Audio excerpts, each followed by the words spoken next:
देखिए दोस्तों, आज जो है मैं आज की वीडियो में जो है आपको 5 से 6 ऐसे गार्डनिंग टिप्स दूँगा। अगर आप जो है प्लांट्स वगैरह ग्रो करना चाहते हैं या फिर गार्डनिंग करना चाहते हैं तो आपके लिए बहुत ही काम आने वाली है। अगर आप इन जो 5 से 6 पॉइंटों का अगर ध्यान रखते हैं तो जो आप मेरी तरह जो इसी तरह से सक्सेसफुल गार्डनिंग कर पाएँगे और जो है उनसे अच्छी फ्लावरिंग और जो है फ्रूटिंग भी ले पाएँगे। अगर दोस्तों आप मेरे चैनल पर पहली बार आए हैं तो प्लीज़ मेरे चैनल को सब्सक्राइब कीजिए और साथ ही बेल वाले आइकन पे क्लिक कीजिए ताकि आपको आने वाली मेरी नई वीडियो का नोटिफ़िकेशन मिल जाए। तो देखिए, जो मेरी आज की वीडियो है ख़ास तौर पे जो है बिगिनर्स के लिए है। तो अगर आप बिगिनर्स हैं तो प्लीज़ मेरी वीडियो को ध्यान से सुनिए और मेरे चैनल को सब्सक्राइब ज़रूर से कीजिए। देखिए, सबसे पहले अगर आप प्लांट वगैरह ग्रो करना चाहते हैं तो सबसे पहले बात आती है हमारी पॉट की। तो पॉट को आपको किस प्रकार से अच्छा सिलेक्शन करना चाहिए। तो देखिए, सबसे पहले अगर आप पॉट परचेज़ करना चाहते हैं तो पॉट के लिए मैं आपको बताऊँ, देखिए जो लो बजट पॉट होते हैं वो ज़्यादातर इस तरह से प्लास्टिक पॉट होते हैं या फिर जो है आप इस तरह से कहेंगे तो प्लास्टिक के जो ग्रो बैग्स आते हैं वो सस्ते होते हैं। तो पॉट के लिए आपको अच्छा सिलेक्शन करना है आपके प्लांट की ग्रोथ के लिए और जो आप उनसे अच्छे फ्लावरिंग और फ्रूटिंग लेना चाहते हैं तो सबसे पहले मैं आपको कहूँगा कि इस तरीके से जो है देखिए आप मिट्टी के पॉट, तो मिट्टी के पॉट को आप परचेज़ कीजिए। देखिए मिट्टी के पॉट में इसलिए कह रहा हूँ ताकि उसमें क्या है कि आपकी जो है एयर जो है अच्छे से पास होती है और उसमें देखिए आपकी ओवर वाटरिंग किसी प्लांट वगैरह में हो जाती है तो जो आपका मिट्टी होती है वो खुद ही उसको सोख लेती है, फिर उसमें और प्लांट आपका अच्छे से सर्वाइव करता है। या फिर सनलाइट वगैरह जब अच्छे से धूप रहती है, गर्मी रहती है तो आपके जो प्लांट्स की जो रूट्स होती है तो उनमें जो है हीटिंग कम पहुँच पाती है, जिसके कारण जो आपका प्लांट अच्छे से ग्रोथ ले पाता है। तो इसलिए जो है मिट्टी का पॉट परचेज़ करना चाहिए। हाँ, मिट्टी के पॉट की जो लाइफ़ है वो थोड़ी कम होती है, कहिए कि 1 साल या 1.5 साल में जो है आपका मिट्टी का पॉट जो है वो भुरना शुरू हो जाता है, जो है फिर वो टूट जाता है। उसके बाद देखिए अगर आपको सीमेंटेड पॉट वगैरह भी आते हैं तो अगर वो लेना चाहें तो आप वो भी ले सकते हैं। सेकंड पॉइंट पे जो है सीमेंट का पॉट आपका काम कर सकता है, लेकिन वो थोड़ा दिक्कत करता है। जो हीटिंग वगैरह देखिए सनलाइट वगैरह में थोड़ा हीट हो जाता है, तो इसलिए जो है उसमें जो है एयर भी कम पास हो पाती है थोड़ी। और नंबर थर्ड पे तो देखिए प्लास्टिक के पॉट, ये जो प्लास्टिक ग्रो बैग है ये सब कंडीशन में आते हैं। देखिए आप डिपेंड करता है कि आपको अगर छोटे प्लांट है देखिए तो छोटे प्लांट के लिए जो है आप मिट्टी के पॉट ही रखिए। और देखिए इस तरह से आप फ्रूटिंग प्लांट लगाना चाहते हैं और फ्रूटिंग प्लांट से देखिए आपको फ्रूट्स भी लेने हैं तो उसके लिए आपको क्या करना है, तो देखिए उसके लिए देखिए आप पहले प्लांट आपका जब नर्सरी से परचेज करते थे छोटा रहता तो आप उसे छोटे ही पॉट में ग्रो कीजिए। तो उसके बाद देखिए आपको उसको किसी बड़े ही ग्रो बैग में आप उसको लगाना पड़ेगा या फिर देखिए इस तरह से जो है किसी बड़े प्लास्टिक के पॉट में आपको उसको लगाना पड़ेगा, तभी आप उसे फ्लावरिंग और फ्रूटिंग ले पाएंगे। तो आपको डिपेंड करना है कि किस तरीके से लेना है। तो देखिए अगर आप इस तरह से प्लास्टिक का पॉट खरीदते हैं तो इसमें इस चीज़ का बेनिफिट रहता है कि ये लाइट वेट रहते हैं। अगर आप बहुत सारे प्लांट्स लाना चाहते हैं तो देखिए इस तरह से आप प्लास्टिक के पॉट या फिर इस तरह से जो हमारे ग्रो बैग आते हैं तो ग्रो बैग का आप इस्तेमाल कर सकते हैं। और देखिए हमारे फैब्रिक जो है ग्रो बैग आते हैं आप उनका भी इस्तेमाल कर सकते हैं। जो हमारे ग्रीन कलर के रहते हैं वो भी मैं अभी बीच में दिखा दूँगा, तो आप चाहे तो उसका भी सिलेक्शन कर सकते हैं फ्रूटिंग प्लांट के लिए। या फिर आप सब्जी वर्गी अगर बेलें लगाना चाहते हैं फ्रूटिंग लेने के लिए, तो बेलों के लिए भी आपको देखिए बड़े ही पॉट का इस्तेमाल करना पड़ेगा। तो ज़्यादातर आपको देखिए जो इंडोर प्लांट्स हैं तो उनके लिए जो है आप मिट्टी के पॉट या फिर प्लास्टिक के पॉट इस तरह का इस्तेमाल कर सकते हैं, फिर सिरेमिक पॉट जो वगैरह है आप उसका इस्तेमाल कर सकते हैं। तो सबसे पहले देखिए पॉट की बात आती है, तो पॉट आपको कैसे सिलेक्शन करना है वो मैंने आपको बता दिया है। अब देखिए दोस्तों जो बात आती है वो आती है सेकंड पॉइंट कि प्लांट्स को पानी कब, कैसे और कितना देना चाहिए। तो देखिए सबसे पहले आप प्लांट को अगर आपको पानी डालना है तो पहली बात तो आपका जितना बड़ा प्लांट है तो आपको उसकी रिक्वायरमेंट का पता होना चाहिए कि आपका प्लांट एक दिन में कितना वाटर वो यूज़ कर लेता है। अगर आपको सकुलेंट प्लांट वगैरह तो देखिए उनको बहुत ही कम पानी की ज़रूरत रहती है, या फिर जो इंडोर प्लांट है उनको भी बहुत कम पानी की ज़रूरत रहती है। तो आपको ये पता होना चाहिए कि आपका प्लांट है किस नेचर का है, विंटर्स का है, समर्स का है, तो कितनी उसको जो है रिक्वायरमेंट पड़ने वाली है। और समर्स में देखिए आपको तो हो सकता है कि प्लांट को 2 बार पानी देना पड़े, या फिर जो है विंटर्स में 1 बार पानी देने की ज़रूरत पड़ती है। और कुछ प्लांट को तो देखिए समर में भी जो है 1 बार पानी देने की ज़रूरत पड़ती है। तो आपको जो है प्लांट की नीड का पता रहना चाहिए। और दूसरा जो है पानी देने का जो समय है वो देखिए, या तो फिर आप अर्ली मॉर्निंग में पानी दीजिए। दिन के समय तो आपको पानी बिल्कुल भी नहीं देना चाहिए। दिन के समय अगर आप पानी देते हैं तो आपका प्लांट है वो उसको शॉक वगैरह लग सकता है, क्योंकि दिन के समय देखिए जो प्लांट्स होता है वो जो एक तो सनलाइट में रहता है, वो ऊपर से फिर क्या है उसकी जो रूट्स वगैरह होती है वो हीटअप हो जाती है जो गर्मी के कारण। अगर आप उसमें एकदम से पानी डालते हैं तो भी आपका प्लांट को देखिए शॉक लग जाता है और आपका प्लांट ख़राब हो सकता है। और देखिए दूसरा जो है उसका फ़र्क इस बात का पड़ता है, देखिए आप जो ज़्यादातर शहरों में क्या होता है कि जब पानी ज़्यादा इस्तेमाल करते हैं तो ताज़ा पानी तो होता नहीं है, वो जो है टंकी वगैरह का पानी का इस्तेमाल करते हैं। तो टंकी का पानी जो पानी होता है वो गर्म होता है, डायरेक्ट वो पाइप लगा के डाल देते हैं, जिसके कारण जो आपके प्लांट की जो रूट्स होती हैं वो एकदम से हीटअप हो जाती हैं, जल जाती हैं, जिसका प्लांट आपको इस तरह से शॉक में आ जाता है और आपका प्लांट ख़राब हो जाता है।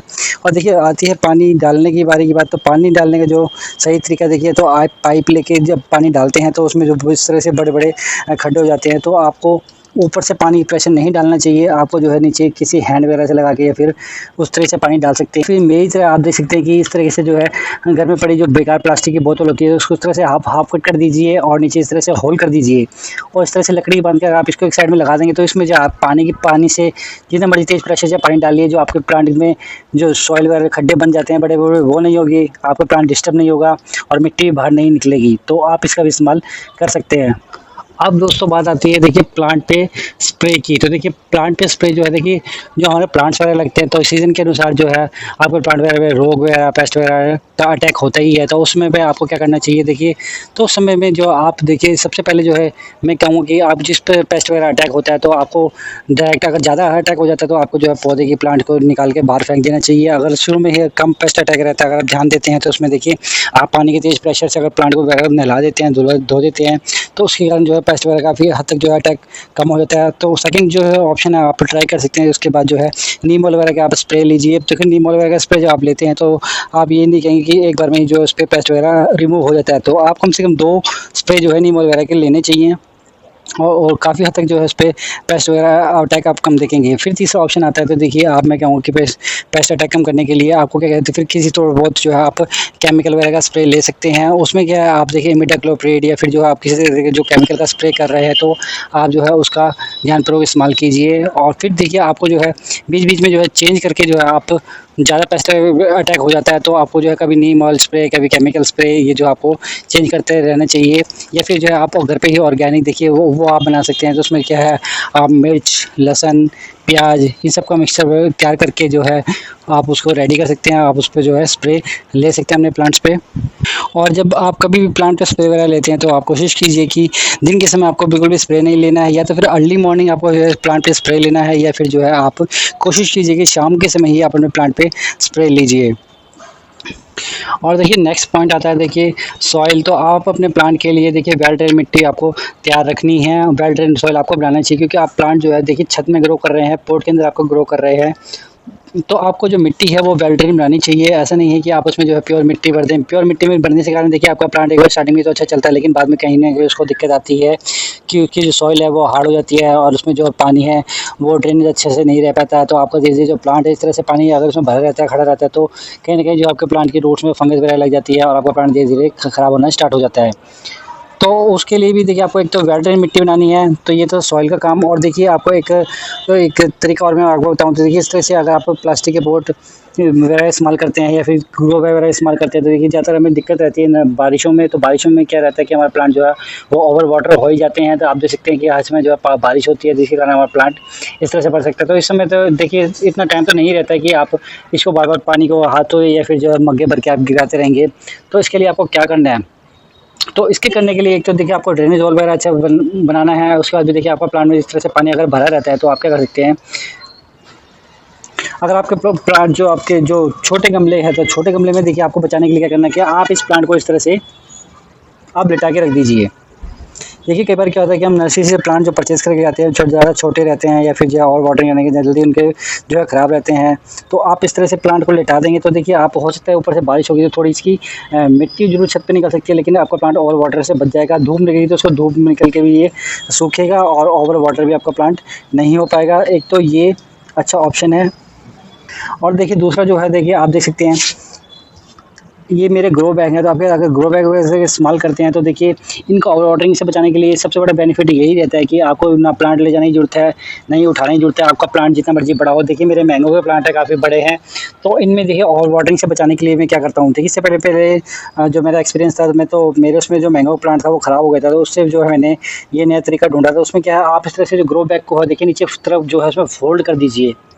अब इसमें क्या होगा जितना पानी गिरेगा वो सारा बाहर निकल जाएगा और आपको प्लांट में जो और वाटरिंग नहीं हो पाएगी। ये बेस्ट ऑप्शन है।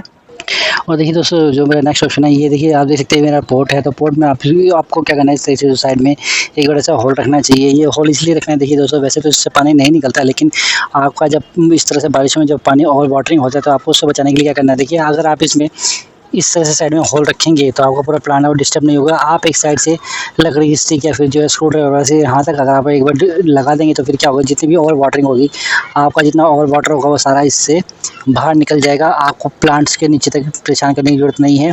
तो इस तरह से आप साइड में एक होल कर सकते हैं और वाटरिंग से बचाने के लिए। और इस होल का बेनिफिट सबसे बड़ा यही है कि इसमें जैसे कि आप देखेंगे कि ये एयर का सबसे अच्छा काम करता है प्लास्टिक के गमलों में। तो इसमें क्या है, इस तरह से होल रहेगा तो नीचे जो एयर है वो अंदर तक जा पाती है और आपकी मिट्टी जो देखिए वो सूख पाती है और ये प्लांट तक भी एयर पास होती है। तो इस तरह से देखिए आप देख सकते हैं कि मैंने इस पॉट के अंदर जो है 3 से 4 जो साइड में इस तरह से बड़े-बड़े होल किए हुए हैं। तो इस तरह से आप होल कर सकते हैं। और देखिए जो मेरा नेक्स्ट पॉइंट है दोस्तों यही है कि आप देख सकते हैं कि बारिशों में जब इस तरह से बहुत सारी बारिश होती है तो आपके अपने देखिए हम जो गार्डनर जो है ज़्यादातर गार्डनर्स या फिर जो बिगनर्स है इस तरह से गलतियाँ करते हैं। तो आपको क्या करना है, इसका पहले ही आपको धीरे-धीरे जो है काम करते रहना है ताकि आपको एकदम से जो है भारी ना पड़े। देखिए भारी मैं इसलिए कह रहा हूँ ताकि देखिए इस तरह से आपके पास बहुत सारे प्लांट्स हो जाते हैं तो इसके लिए जब आप बाद में बहुत सारे स्टैंड बनवाएँगे तो आपको दिक्कत होगी और खर्चा भी बहुत ज़्यादा पड़ेगा। तो धीरे जैसे आप अपने प्लांट की कलेक्शन इकट्ठे करते रहते हैं तो आपको उनके नीचे के स्टैंड का भी इंतज़ाम साथ-साथ करते ही रहना चाहिए। देखिए अगर नहीं करते तो आप देखेंगे इस तरह से देखिए आपकी छत पर यह है पानी गिरता रहेगा, आपकी छत पे जो इस तरह से देखिए काई लगती रहेगी या फिर जो है एयर पास नहीं होती रहेगी या फिर आप देख सकते हैं इस तरह से जो नीचे बड़ी-बड़ी रूट्स निकलती हैं तो ये कहीं न कहीं क्या है आपकी देखिए छत में जो है नीचे तक चली जाती हैं जिसके कारण आपको बड़ी दिक्कत रहती है। छत आपकी खराब हो सकती है। तो इससे बचने के लिए आपको क्या करना है, इससे बचने के लिए आपको जो है इसके स्टैंड बनवाना सबसे ज़रूरी है। तो साथ-साथ आप स्टैंड का भी इंतज़ाम करते रहिए, आप स्टैंड ज़रूर से बनवाइए। और छत को ख़राब होने से बचाने के लिए आपको क्या करना है, देखिए इस तरह से जो हमारे प्लांट से सीज़न चेंज होता है तो हमारे प्लांट्स के जो है पत्ते सूख के गिरते रहते हैं। तो उस तरह से आपको जो है अपनी छत की साफ़-सफ़ाई भी करती रहनी है इस तरह से और जो है अपनी छत को क्लीन करते रहना है। तो देखिए इस तरह से अगर आपकी जो नालियाँ वगैरह है वो जाम हो जाएँगी तो आपकी छत में जो पानी भरने के कारण वो भी ख़राब हो सकता है क्योंकि हर टाइम तो हमारे पास ज़्यादा टाइम नहीं रहता कि हर समय जो है अपनी छत पे ही ध्यान रखें। तो इस साथ-साथ जो है आपको इस चीज़ों का भी ध्यान रखना है तो आपकी छत जो है क्लीन करते रहना चाहिए। और देखिए जो नेक्स्ट पॉइंट है दोस्तों वो है फर्टिलाइज़र। फर्टिलाइज़र में क्या करना है कि आप ऐसा नहीं है कि रेनिंग सीज़न हो रहा है या फिर जो आपने प्लांट को कभी आप फर्टिलाइज़र देना शुरू कर दें या फिर जो आप भर-भर के फर्टिलाइज़र देंगे तभी आपको उनके प्लांट आपके जो प्लांट हैं उनसे फ्रूटिंग मिलेगी। नहीं, आपको सिर्फ ध्यान रखना है जितने भी उनके फ्रूटिंग प्लांट्स हैं तो आपको जो है उनके सबसे पहले केयर के बारे में मालूम होनी चाहिए, उनका जो है ग्रोइंग सीज़न है वो मालूम होना चाहिए। और देखिए जब आपका प्लांट जो है सीज़न उनके आने से पहले ही आप अपने प्लांट को रेडी कीजिए, उसकी जो है प्रूनिंग वगैरह आप टाइम से कीजिए, जो उसको खाद देके आप उसको रेडी कीजिए, तभी आपका प्लांट अच्छे से फ्लावरिंग जो है फ्रूटिंग करेगा। और ऐसा नहीं है कि आपका प्लांट जो है समर्स का प्लांट है और विंटर्स में जो है आप उसको भर के खाद देंगे जो आपको प्लांट है फिर ग्रो करेगा। नहीं, देखिए उन सभी प्लांट का जो है डोरमेंसी पीरियड रहता है। ऐसा नहीं है कि पूरे साल भर जो है आपका प्लांट फ्लावरिंग या फ्रूटिंग करता रहेगा, ऐसा नहीं है। तो देखिए तो डोरमेंसी पीरियड में क्या है, आप अपने प्लांट की सिर्फ केयर कीजिए, उसको जो है रेस्टिंग मोड में रहने दीजिए और देखिए सीज़न आने पे ही उसमें वापस आप खाद वगैरह दे सकते हैं और उनसे फ्रूटिंग ले सकते हैं। और फर्टिलाइज़र में ऐसा भी नहीं है कि आप उसको अच्छे से खाद देंगे तभी आपको बहुत सारी फ्रूटिंग मिलेगी, नहीं। तो देखिए अच्छी फ्रूटिंग लेने के लिए उसका जो केयर है ये है कि समय पे उसकी प्रूनिंग कीजिए, वाटरिंग का ध्यान रखिए, आपके प्लांट की क्या नीड है, क्या फर्टिलाइज़र उसको चाहिए। क्योंकि हम ज़्यादातर जो है पॉट वगैरह में ग्रो करते हैं, देखिए जो ज़मीन में प्लांट्स लगे होते हैं तो उनको कहीं न कहीं जो है सारा न्यूट्रिशन वगैरह जो है उनकी ज़मीन से उनको मिल जाता है। तो हम जो है पॉट वगैरह में ग्रो करते हैं तो पॉट वगैरह में एक लिमिटेड सोर्स उनके पास रहता है, लिमिटेड जो उनके पास मिट्टी रहती है। तो आपके प्लांट को एक तो नीड पता रहनी चाहिए कि उसके प्लांट की नीड क्या है और उनको जब आप अच्छे से उनको खाना देंगे, न्यूट्रिशन पूरा देंगे तो क्यों नहीं आपके प्लांट में फ्लावरिंग और फ्रूटिंग होगी, ज़रूर से होगी। तो ये कुछ गार्डनिंग टिप्स है, अगर आप इन सबको ध्यान रखते हैं तो देखिए आपके प्लांट में जो आपका पूरी तरह जो आपकी छत है वो देख सकते हैं इस तरह से पूरी हरियाली रहेगी और में जो आपका अच्छे से फ्रूटिंग और फ्लावरिंग भी होगी। और ज़्यादातर आपको खास तौर पे ध्यान रखना चाहिए फ्रूटिंग और फ्लावरिंग वाले प्लांट्स पे। देखिए उनको आप जो है सनलाइट में ज़रूर से रखिए, तभी उनसे आप अच्छे से फ्लावरिंग और फ्रूटिंग ले सकते हैं। तो उम्मीद है दोस्तों मेरे द्वारा की गई छोटी सी कोशिश है वो आपके किसी काम आएगी। अगर आपके किसी काम आती है तो प्लीज़ मेरे वीडियो को लाइक और शेयर कीजिए। धन्यवाद, मिलते हैं नेक्स्ट वीडियो में किसी नई जानकारी के साथ।